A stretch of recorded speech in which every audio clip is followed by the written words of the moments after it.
السلام علیکم ورحمۃ اللہ وبرکاتہ۔ محترم ناظرین کرام، آج ایک اہم سوال آیا ہے کہ 12 ربیع النور شریف کے مہینے میں نبی کی ولادت کے مہینے میں کون سی کتاب پڑھی جائے جس سے نبی کی میلاد کے ذکر ہو جائے اور نبی کے میلاد کے تذکرے ہو جائیں۔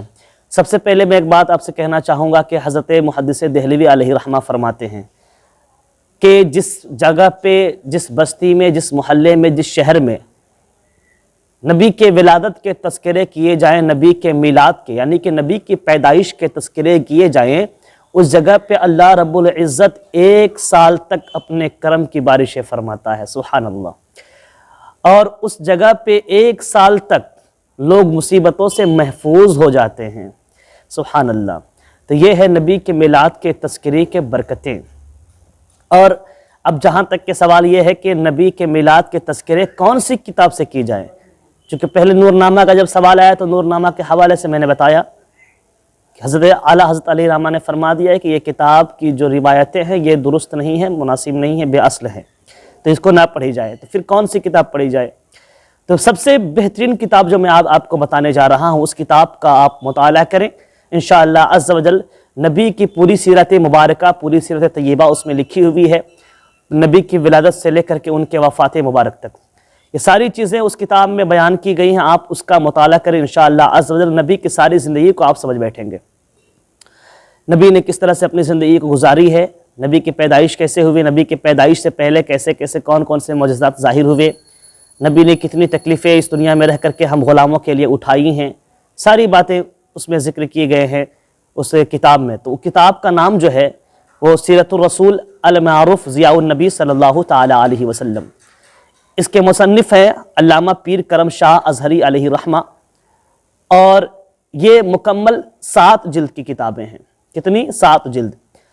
ان 7 جلد کو آپ رکھیں اور مکمل کتابوں کا مطالعہ کریں انشاءاللہ عز و جل، آپ نبی کی سیرت پاک اور نبی کی حیات طیبہ کو آپ سمجھیں گے انشاءاللہ عز و جل۔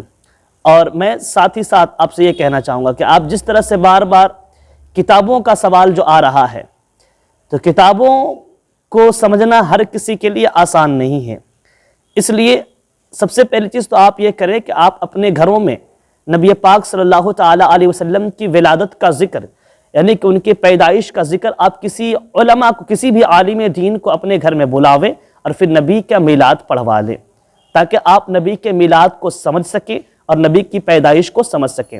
ہر انسان نبی کے پیدائش کو کتابوں کے ذریعے نہیں سمجھ سکتا ہے۔ عالم دین کو اپنے گھروں میں بلائیں اور بیٹھ کر کے گھر کے تمام لوگ اور نبی کے پیدائش کے ذکر کو سنیں اور ان کے پیدائش کو سمجھیں۔ دوسری بات کہ اس مہینے میں کتابوں کے ساتھ ساتھ صرف کتابوں کو پڑھیں نہیں، ان کتابوں کے ساتھ ساتھ اپنی زندگی میں عمل بھی لاویں۔ عمل کس طرح کا؟ تو نبی پاک صلی اللہ تعالی علیہ وسلم کی پیدائش کے مقصد کو سمجھیں۔ نبی پاک صلی اللہ تعالی علیہ وسلم کی پیدائش کا مقصد ہی یہی تھا کہ وہ تمام دنیا صرف اور صرف ایک اللہ کی عبادت کرے، اور عبادت کا جو لغوی معنی ہوتا ہے وہ اللہ کا حکم ماننا ہوتا ہے۔ عبادت کا جو معنی ہے وہ حکم ماننا، تو اللہ کا حکم مانے۔ تو اللہ نے ہمیں جتنی ساری چیزوں سے روک رکھا ہے تو ہم ان سے رکیں، اور جتنی چیزوں پہ عمل کرنے کو کہا ہے ہم ان پہ عمل کرنے کی کوشش کریں۔ تو اس مہینے میں آپ کثرت کے ساتھ تلاوت قرآن پاک کریں، اور بالخصوص اس روز جس روز نبی پاک صلی اللہ تعالی علیہ وسلم کی ولادت ہوئی 12 ربیع النور شریف کو، آپ اس روز روزہ بھی رکھیں، چونکہ ہمارے نبی پاک صلی اللہ تعالی علیہ وسلم نے خود اپنے میلاد کے موقع پہ روزہ رکھا، تو یہ نبی کی سنت بھی ادا ہو جائے گی۔ آپ اس دن روزہ رکھیں اور کثرت کے ساتھ نبی پاک صلی اللہ تعالی علیہ وسلم کے اوپر درود پاک پڑھیں۔ صرف کتاب پڑھیں گے تو بس ان کی زندگی سمجھ میں آئے گی نا، مگر آپ عمل بھی تو کریں گے، یہ بہتر طریقہ ہے۔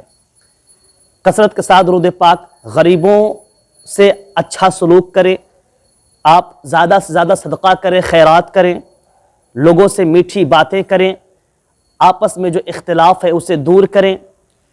جو بھی کسی کے لیے اگر آپ کے سینے میں بغض و کینہ ہے، نفرت بھری ہوئی، تو اس کو نفرت سے محبت میں تبدیل کریں، آپس میں لوگ محبت کرنے کی کوشش کریں۔